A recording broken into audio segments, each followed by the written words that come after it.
If you're having nerve pain that travels down the back of your leg and it seems to be affected by when you try to bring your knee up toward your chest, or maybe when you kick your leg up real high, or if you're sitting in a slumped position, then a nerve blend might be the right exercise for you.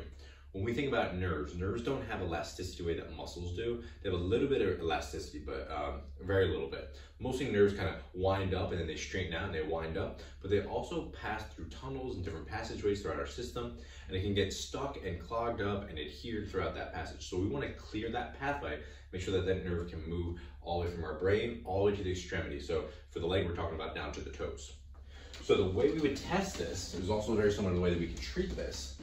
We would just sit on the edge here, right? And we might, in an exam, have you straighten your leg out and pull your toes up and slightly rotate that leg in. And then, if you feel okay there, we would have you tuck your chin and slump and see if that creates more nerve tension. And if you feel that tension in your leg increase, then you're positive for a nerve tension test. So what we would do here is if we're in this slump position and now we pointed our toe and that relieved it, again, that tells us that there's too much tension, right? If we think about that nerve running down the back of our head, down our back, or on the back of our hip and down the back of our leg, you can imagine when I pull that foot up, this is where the nerve is on its full length, right? So if I point the toes, that gives us some slack. If I pick my chest up, that gives us some slack.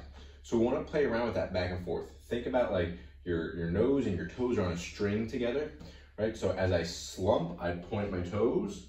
As I sit up, I pull my toes.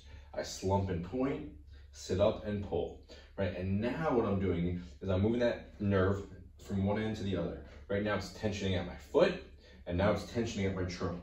Now it's tensioning at my foot and tensioning at my trunk. So I'm gliding that nerve back and forth to create some freedom of that pathway.